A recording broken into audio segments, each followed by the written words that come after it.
Hello friends, hope you are well. Happy Easter. Hope Mr. Bunnyman brought you some fantastic chocolate goodies, since Easter buns are not special anymore, as retailers usually sell them all year around, and when they don't, my wife thought it would be special to freeze Easter buns to have between July and August when they're not there. So on that note, I hope to make this episode special for you. So today we have some special news. What's so special about them? Well, it's tech and telco news, and the Australian election shenanigans are in full swing. So expect Murdoch propaganda shoved down your throat. Sorry, I mean unbiased journalism. You'll get neither here anyway, so don't worry about it. Today we have NBN Co. to redact their loopholes, Telstra does good, Labour makes a promise, and Amazon takes on Starlink. Thanks for jumping in. Make sure you like this video if you did, and subscribe if you'd like to see more like this. Let's get started by rolling the intro.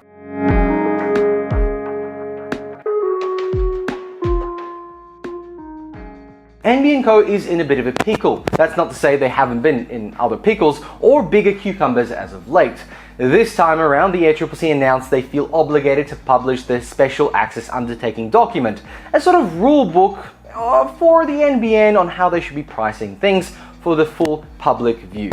This is actually fantastic news, and I'll explain in a moment. You see, right now, the Published and Public, SAU, is a snippet of NBN Co.'s guiding principles. The things they can and can't do, the ways they can do, the ways they don't do or won't do, and how much they will do it for. The 200-page sample document provides a regulatory framework that governs the prices NBN Co. as a wholesaler open access telecommunication network can charge for their services. Now, this document has been approved by the ACCC and until now has had significant portions of it redacted, citing commercial sensitivity. Links below if you'd like to read the current SAU, but the document is made such that people just won't bother. So why is this good news? Well, let's play it out. Conspiracy nuts are gonna love this.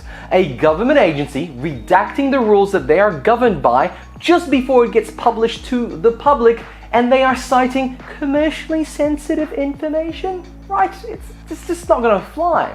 Well, according to the rest of Australia and now the ACCC, all of a sudden, they've changed their mind. It's not. It's hiding loopholes that have allowed the said SAU rules to effectively be sidelined. As is with loopholes, they need to be closed. Quick interjection, I just wanted to highlight the loopholes we're talking about allow NBN Co. to go outside the promised price changes and charge amounts that were not actually agreed to or shared with the ACCC. Most of the problems with the CVC stem from these loopholes and the way NBN Co. charges RSPs and bills them. So now NBN, instead of releasing the document in full, have requested to rewrite their own rules, in case they get found out about those loopholes maybe?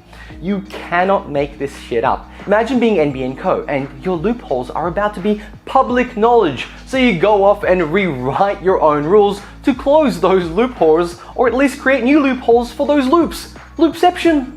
In my opinion, the ACCC should just release it and then we can compare the pair and see what's really going on. The ACCC has set their own deadlines of May 23rd with or without the rewrite, so NBN Co. has, however, not set any deadlines on their edits. But I guess we can say something will happen in May? Let me know your thoughts below. Telstra has done a good thing, and no, it's not the retirement of Andy Make Money for Shareholders pen. It's in fact a new tool to combat spam. What makes this tool great is that it is network-wide and not for the premium subscriber. In the most recent blog, links below, written by none other than pen pal Andy, titled "Block Scam Text Messages Before They Even Reach You." He said Telstra has turned on a brand new SMS scam filter feature to better protect you from scam text messages by blocking them at the network level.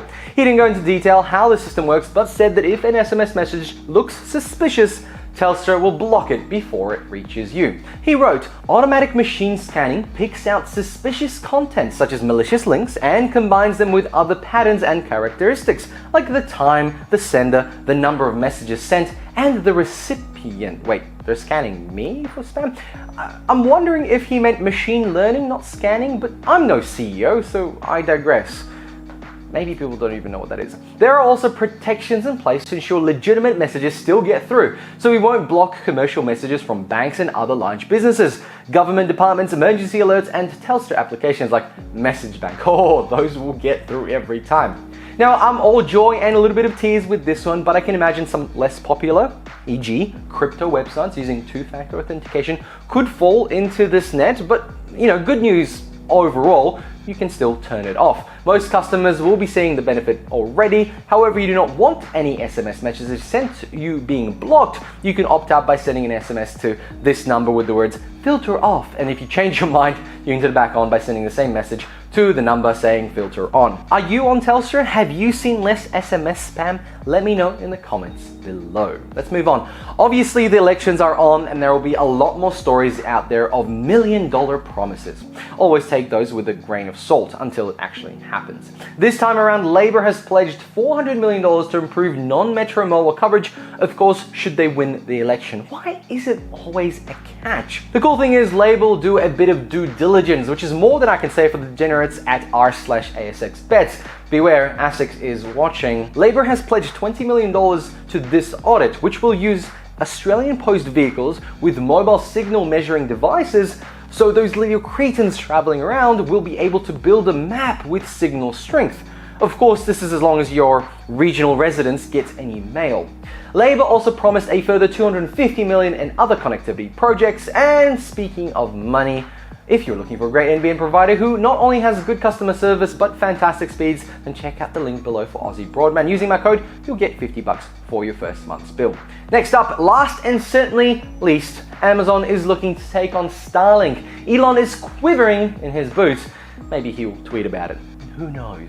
Amazon's plans to compete with Elon Musk's SpaceX by beaming satellite broadband to customers worldwide has taken a step forward after the company secured rocket launch agreements with partners in the United States and Europe. And I have to admit, I love going rocket launch agreements, satellite. It just sounds so cool. Amazon's Project Kuiper will see a constellation of 3,236 satellites launched in low Earth orbit, or LEO, under deals signed with France's Arianespace, jeez, US firm United Launch Alliance, and Amazon's founder and chairman Jeff Bezos' own space company, Blue Origin, with their phallic ships. An Amazon spokesperson said, Amazon is investing billions of dollars across the three agreements. Together, it is the largest commercial procurement of launch vehicles in history. That's a lot of money. Amazon's agreement with three companies includes 38 launches on ULA's Vulcan Center rocket, 18 launches on Air Space Airline 6, and 12 launches on Blue Origin's New Glenn, with the option of an additional 15 launches. They probably got a good deal with Amazon, hence it's Amazon. Good news for consumers, competition in space is heating up. Ultimately, more choices when it comes to internet services for you. And on that note, it is my choice to end this episode. Thank you very much for watching. Hope you enjoyed it. Make sure to like this video if you did, and tap the subscribe button if you want to see more. Thanks for watching. Bye!